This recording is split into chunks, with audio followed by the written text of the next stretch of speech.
Good morning, children. How are you? You all are fine? Very good.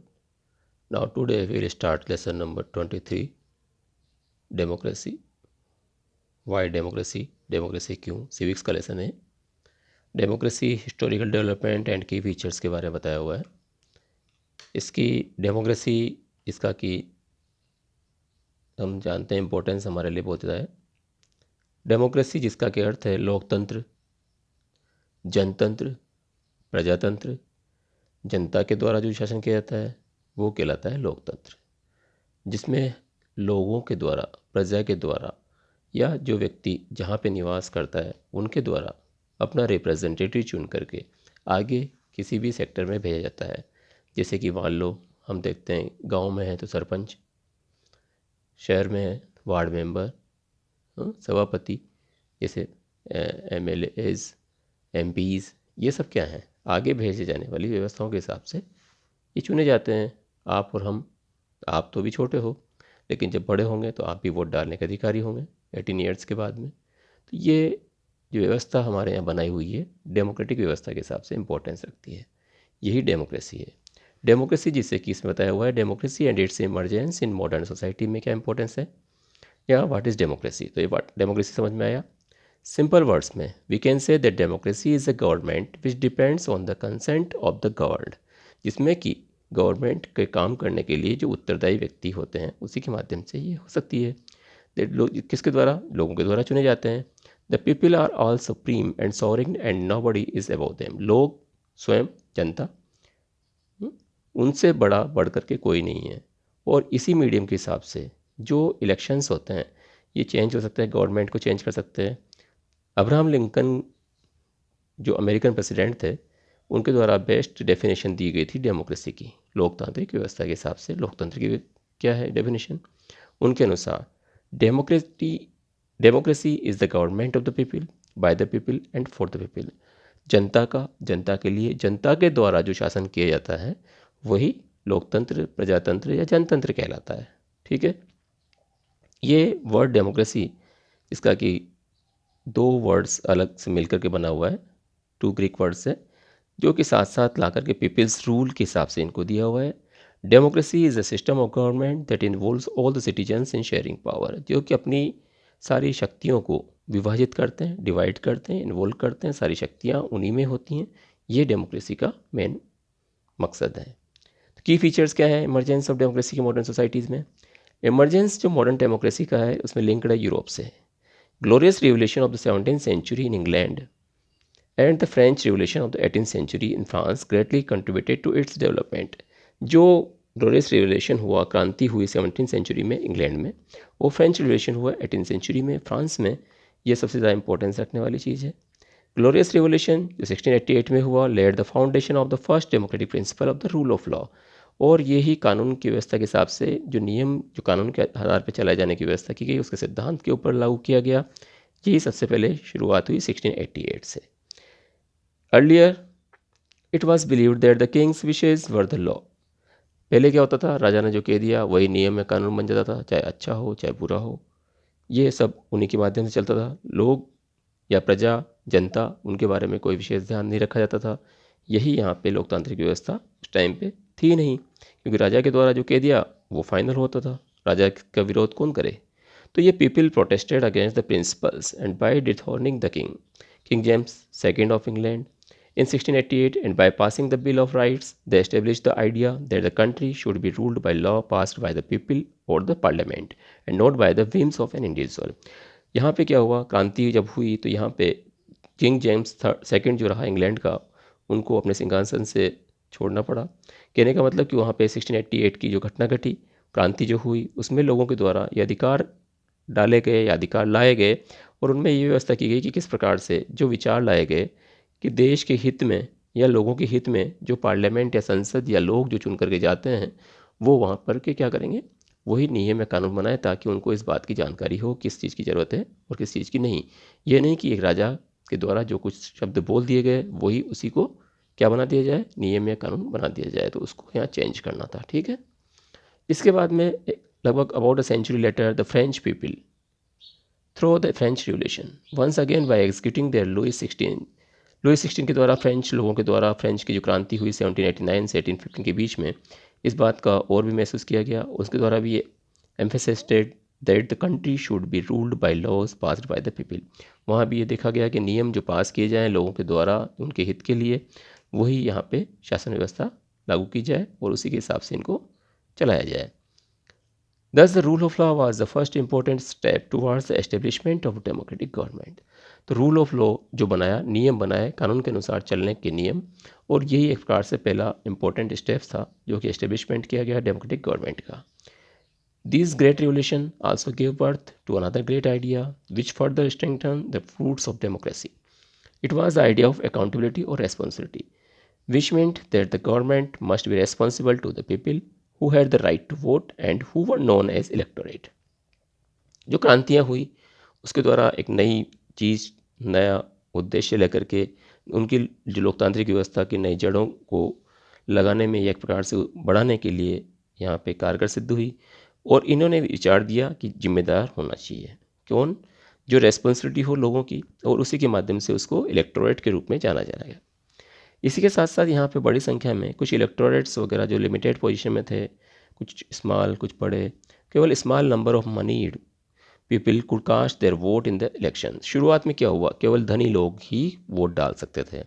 So the democratic government दस established was imperfect. तो इसलिए लोकतांत्रिक व्यवस्था वहाँ पे परफेक्ट नहीं रही। Middle and poor classes fort against this injustice. ये अन्याय हुआ तो जो मध्य वर्ग लोग थे, गरीब लोग थे, उन्होंने इसके विरुद्ध आवाज़ उठाई फिर से। After long struggle the right to vote, vote डालने का अधिकार बहुत संघर्ष करने के बाद इनको मिला, जिसी को कि यहाँ पे फ्रेंचाइज या सफरेज के रूप में जाना गया, एडल्ट सफरेज के रूप में जाना जा सकता है इसको। और उसी में ध्यान दिया गया कि किस प्रकार से नियम वगैरह जो अधिकार दिए जाएं वो क्या है, वोट डालने के हिसाब से। और उसमें भी क्या हुआ, was not extended to women right to vote, तो ये महिलाओं का अधिकार भी उसमें रखा गया। स्ट्रगल जो is continued and ultimately the women also got the right to vote like man. पहले क्या था, फिर भी उसमें भी यहाँ पे था कि पुरुष भी, केवल पुरुष ही वोट डाल सकते थे, महिलाएं नहीं। लेकिन बाद में वो भी अन्याय के रूप में जाना गया, तो ये भी आपका इसका विरोध हुआ। तो पुरुष हो चाहे महिला हो, उनको भी वोट डालने का अधिकार दिया गया। तो ये राइट टू वोट डालने का अधिकार सभी को दिया गया, और इसी को कहा गया universal adult franchise. When the right to vote is given to every adult in a country, it is called universal adult franchise. जो कोई भी व्यक्ति जो एडल्ट है, युवा है, और उनकी एज फिक्स की हुई है, उसी के अकॉर्डिंग वोट डालने का अधिकार क्या होगा, हर व्यक्ति को, युवा को मिलेगा। हमारे यहाँ पे भी वोट डालने का अधिकार 18 ईयर्स का जो भी व्यक्ति होगा, चाहे लड़का हो चाहे लड़की हो, तो उसको वोट डालने का अधिकार दिया हुआ है। ठीक है, अब इसके बाद में डू यू नो के बारे में बताया हुआ है यहाँ पे। Democracy originated in the Greek city. कहाँ ओरिजिनेट हुई डेमोक्रेसी? ग्रीक सिटी, यूनान में, एथेंस में। ये प्रैक्टिस की गई 2,500 ईयर्स तक। मेल सिटीजन्स जो एथेंस के थे गैदर्ड हुए, इकट्ठे हुए together about 40 times a year. साल भर में 40 बार वो इकट्ठा हुआ करते थे। ये एक लोग जो थे पीपल्स असेंबली के लिए थे। यही this was the system of direct democracy, यही लोकतांत्रिक व्यवस्था थी। डिसीजंस जो यहाँ पे लिए जाते थे डायरेक्टली लोगों के लिए, और this was possible as the number of people involve was small and they all could be accommodated together. The citizens regularly played a part in decision making. However, women, foreigners and slaves were not allowed to vote. यहाँ पे वही बात थी, जो महिलाएं थी, विदेशी लोग थे, गुलाम थे, उनको यहाँ वोट डालने के लिए शामिल नहीं किया जाता था। लेकिन बाकी जो लोग थे वो यहाँ की व्यवस्थाओं के हिसाब से कहाँ किस चीज़ की ज़रूरत होती है उसको यहाँ उसमें के बारे में तर्क वितर्क कर सकते थे, उनके बारे में डिसीजन ले सकते थे। ये व्यवस्था यहाँ पे की गई थी।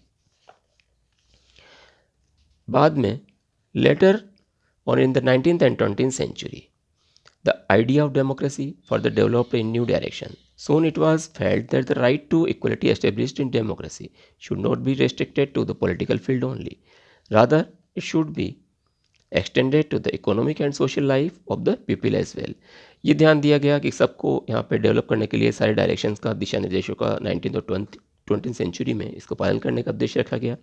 और ये महसूस किया गया कि सबको समानता का अधिकार यहाँ व्यवस्था के हिसाब से दिया जाना चाहिए, उनको किसी भी तरह से बाधा नहीं पहुँचानी चाहिए राजनीतिक फील्ड के हिसाब से ही, और इसलिए उनको आर्थिक व्यवस्थाओं के हिसाब से, सामाजिक व्यवस्थाओं के हिसाब से भी उनको आगे बढ़ाने के लिए लाया गया।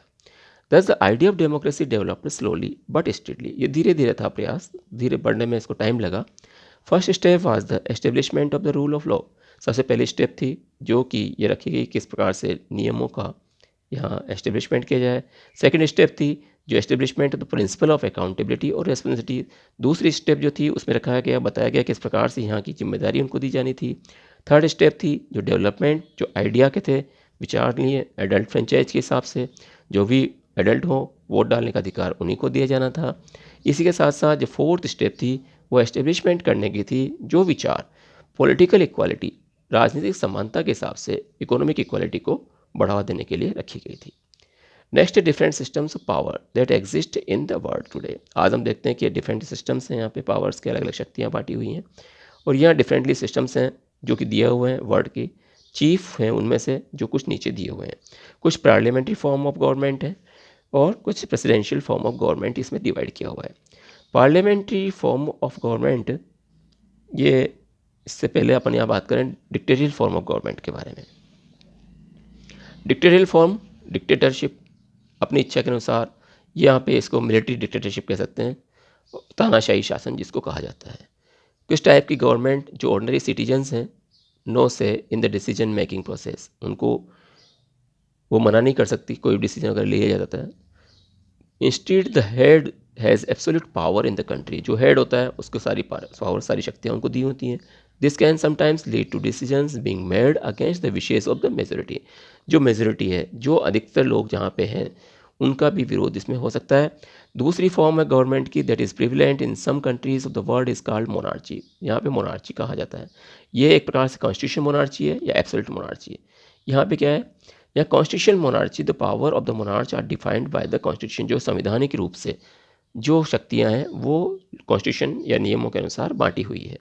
Absolute monarchy is a heritage system of government, जबकि रूलिंग फैमिली जो मोनार्ची है, राजा के बाद में उसका लड़का ही शासन करता रहता है, तो उसके बाद में उसकी, तो इस तरह की कंडीशंस यहाँ देखिए।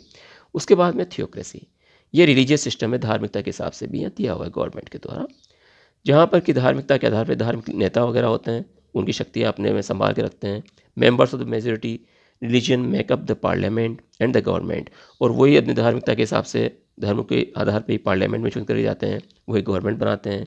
सिविल लॉज वगैरह जो होते हैं वो एक प्रकार से कन्फर्म होते हैं, उनकी धार्मिकता के हिसाब से उनकी शिक्षाएं वगैरह देना, उनकी मेजोरिटी रिलीजन, क्योंकि क्योंकि जिस धर्म के लोग जहाँ पे ज़्यादा होंगे उसी के हिसाब से उनको रखा जाता है। ये थ्योरोक्रेसी का पार्ट है, तो ये चेंज होता रहता है, ऑब्जर्व किया जा सकता है।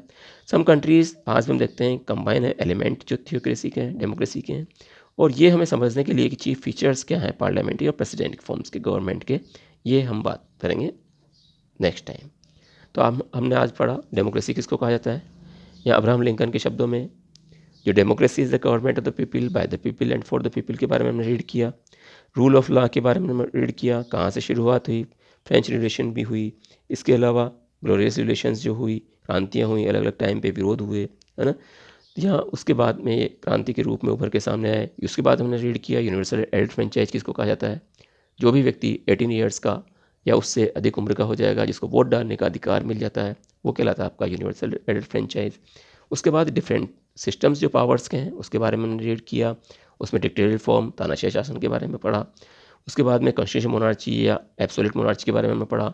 उसके बाद थ्योरोक्रेसी के बारे में पढ़ा। बाकी हम पढ़ेंगे कल, ये आपको रीड करना है एंड फाइंड आउट भी करना है। ओके।